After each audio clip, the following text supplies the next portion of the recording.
Monsieur Kono Nguesson, fondateur de Magnifica, spécialisé dans le conseil en communication stratégique, en relations publiques et relations presse, basé aussi au Sénégal. Oui.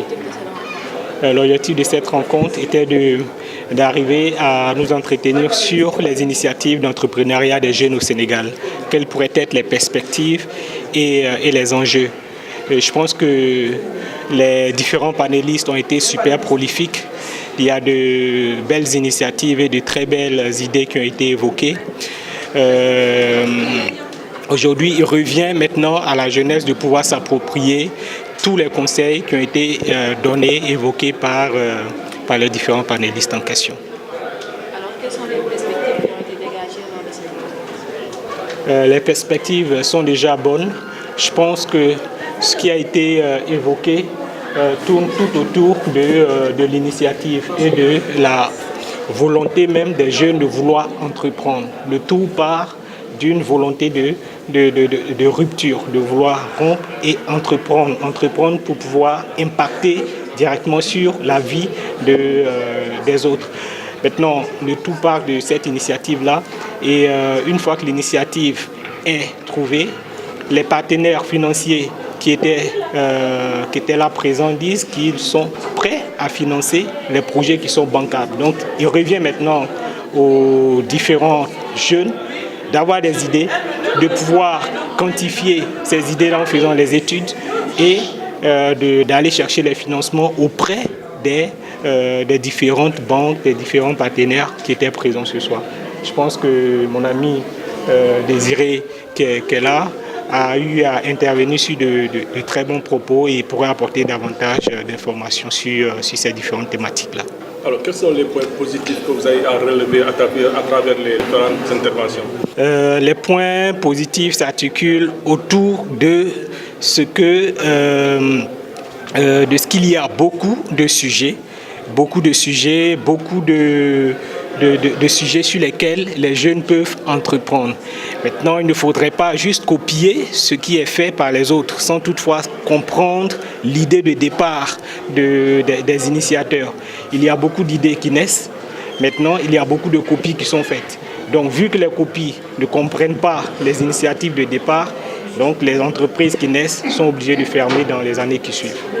Alors, on a eu des partenaires comme Actis, ONFP et FONGIP. Est-ce qu'ils ont pris des engagements pour accompagner les jeunes entrepreneurs ? Ces différents partenaires demandent à ce que les jeunes soient de plus en plus engagés.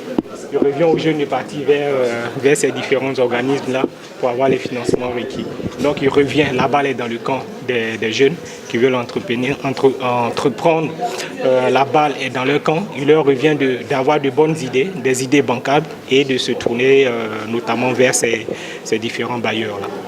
La question a été posée, les gens ont souvent des idées, mais ils ont peur d'aller voir les structures habilitées faute de projet, l'idée de projet d'être volée.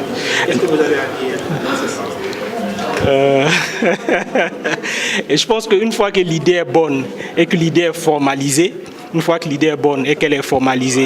je parle de formaliser, c'est dire que quand l'idée est bonne, que toutes les études de faisabilité ont été faites, une fois que toutes ces études de faisabilité ont été faites et que le projet est budgétisé, il revient maintenant au bailleur de voir les points forts du projet et de pouvoir le financer. Au cas contraire, de conseiller le jeune entrepreneur en question sur les points faibles afin qu'il puisse les améliorer et revenir pour chercher les financements nécessaires. Nous avons été invités par Atlantics, en fait, qui a organisé cet événement, cette journée, je ne sais pas, de façon qui est à l'ordre du jour en réalité, puisque ça parle des questions entrepreneuriales. Et nous avons un rôle à jouer parce qu'en termes d'accompagnement, pour tout ce qui relève en fait des procédures juridiques et administratives, l'APIX joue un grand rôle pour aider les entrepreneurs, les jeunes entrepreneurs également à se formaliser, donc à conférer en fait une existence légale et à donner une certaine personnalité juridique donc aux différentes entités donc ou entreprises donc que ces jeunes sont en train de créer. À propos des vols d'idées de projets, qu'est-ce que vous avez... Bon, c'est une question difficile. Mais nous, ce qu'on fait, c'est que dès que vous avez une idée, parce que c'est ce qu'on appelle en réalité la propriété intellectuelle. La propriété intellectuelle est gérée par certaines structures comme l'ASPIT et l'OAPI. Donc, ils sont là donc, pour protéger ou enregistrer en fait voilà, tout ce qui est création, donc ça entre dans la sécurisation, mais en réalité on n'a pas cette culture-là. Ce qui veut dire que c'est vrai que les gens doivent être beaucoup plus sensibilisés là-dessus, mais en réalité ce qu'on protège ce n'est pas une idée.